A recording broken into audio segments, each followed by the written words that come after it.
Judgment Day's at hand. Thank you, Brother Crab. Hey, just gather your things. We'll meet kindly under the awning over there. Thank you. I'm taking 150 teenagers into the wilderness for 3 days. It's to worry about.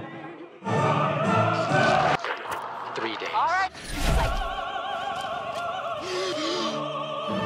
Hello, welcome back to the channel. If you're new here, my name is Ryan Brown, and today we have a special treat for you. We are sitting down with director Alan Peterson, who has a film called Trek that just hit theaters in Utah April 6th. And Alan, I wanted to ask you, this is your directorial debut, correct? Right, as far as a narrative feature, yeah, correct. So what, and I know you've acted before in films, what was the shift for you in your mind that made you want to start directing film as opposed to just acting in it? I think it really happened probably, I mean, it's been a long time, it's been like 20 years. I started looking at that experience as an actor and realizing that as an actor, you have zero control over your opportunities to work. If I go into an audition and I remind the director of the guy that his ex-girlfriend dropped him for, doesn't matter how good an actor I am. That's very true. If I direct, if I produce, I have a little bit more control. That puts me up a little higher on the food chain, and so I can control that a little bit more. And as an actor, I would like to thank you for seeing a nerdy teen in me to help me fulfill my dreams of being in film. You were a great surprise for us because, and I don't even know if we've talked about this, my original conception of Sterling's character was a big, kind of lumbering, goofy, almost Homer Simpson-esque character. And your quirkiness and your unusual take on the character just completely shifted my thinking.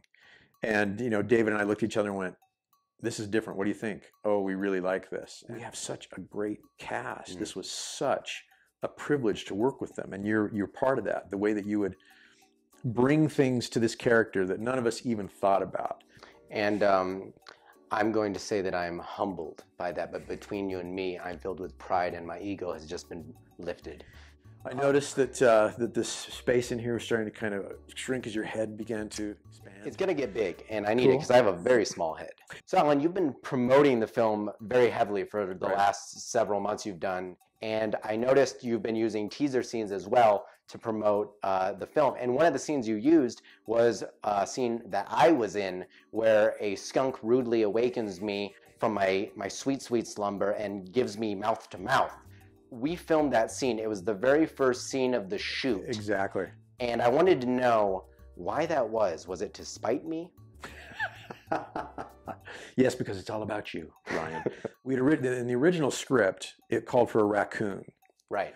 And raccoons are really difficult animals to work with if you can't spend a lot of time training them prior to, and we didn't have that kind of lead time. And you didn't want to risk this face. Oh, absolutely. And that's part of it. Raccoons can be really, really aggressive, and they're incredibly strong. So if you do have, you know, a raccoon that goes south, that goes like total postal on us or whatever, that's a problem. Somebody could really get hurt. So we didn't want to have to deal with that. So we started thinking, what other animal could we use that would be as interesting and as fun? And we immediately went to skunk. The folks that we used, they said, well, we've got 2 skunks. And so we've got one that's an older skunk that has kind of a ratty tail. He's really well trained and behaves really, really well. We've never had any problems. But then they had this other one. He said, we got this little kit, this young one that's just a few months old.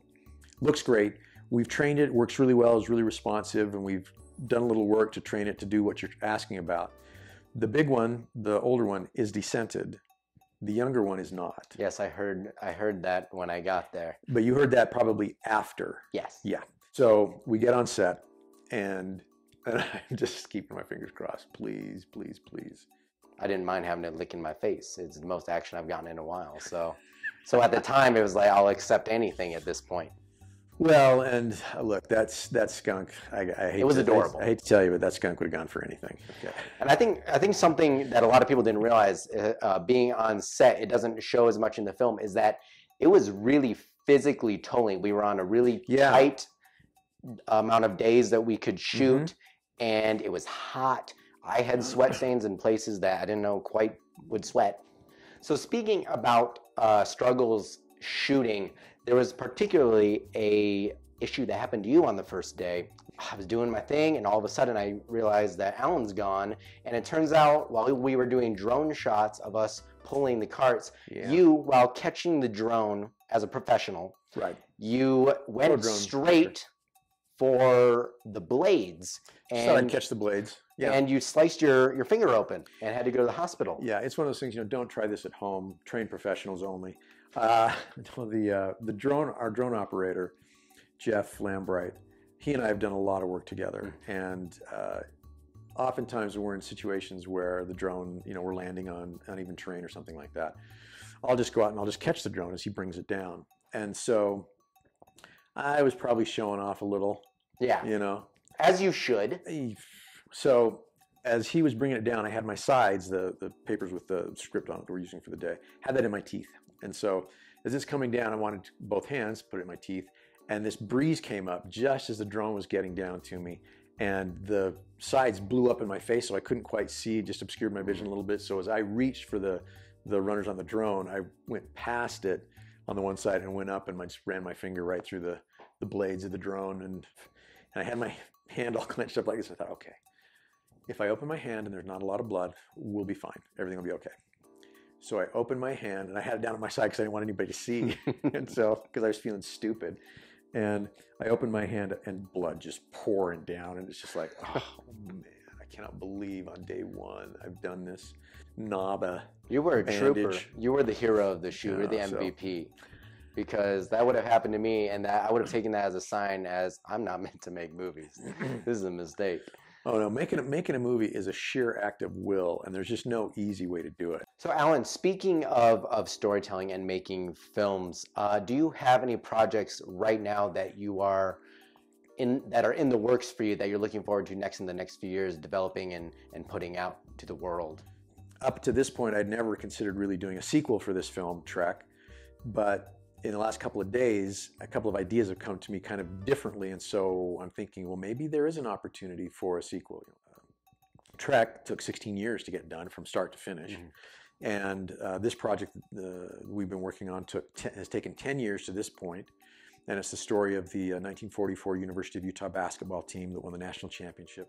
Well, Alan, I just want to express my gratitude again. It was a blast working on set with you. I've had some directors that were not the most fun per se, and you were a very fun, dedicated, inspirational director. Well, I appreciate that. So it was a really fun time, and when you need me for another film, I will check my schedule and I will get back to you.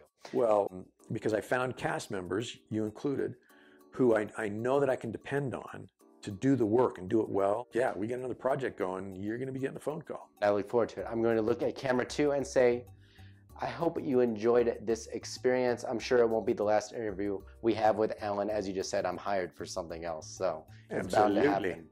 Anyway, guys, I will see you in the next video. Thank you, Alan. Thank you.